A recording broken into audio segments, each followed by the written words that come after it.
It won't damage him to have to wait a bit. এটা যদি আমরা আরেকভাবে বলি, It won't harm him to have to wait a bit. দুটো বাক্য কি সঠিক নাকি ভুল? চলেন দেখি।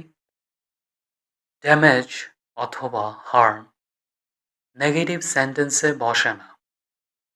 তাহলে কি বসে? হার্ট বসে। তাহলে বাক্যটি কি দাঁড়ায়?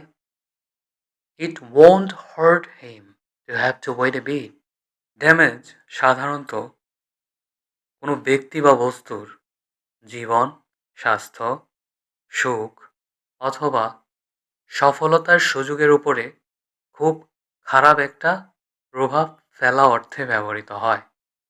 অথবা ড্যামেজ শারীরিকভাবে কোনো একটা জিনিসের আকর্ষণকে কমিয়ে দেয় অথবা এটার মূল্য কমিয়ে দেয় অথবা ব্যবহারযোগ্যতা নষ্ট করে দেয়। সেক্ষেত্রে আমরা ড্যামেজ ব্যবহার করতে পারি। For an example, the fire badly damaged the factory. হার্মও অনেকটা ড্যামেজ অর্থে ব্যবহৃত হয়, কিন্তু প্রকৃতি ও পরিবেশের ক্ষতি অর্থে সাধারণত হার্ম ব্যবহৃত হয়।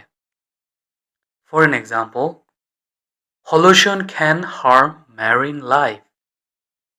সুতরাং আজকে থেকে হার্ট, হার্ম, ড্যামেজ নিয়ে আমাদের মাঝে আর কোনো বিভ্রান্তি থাকবে না। আমরা সঠিকভাবে ব্যবহার করব। Learn easy.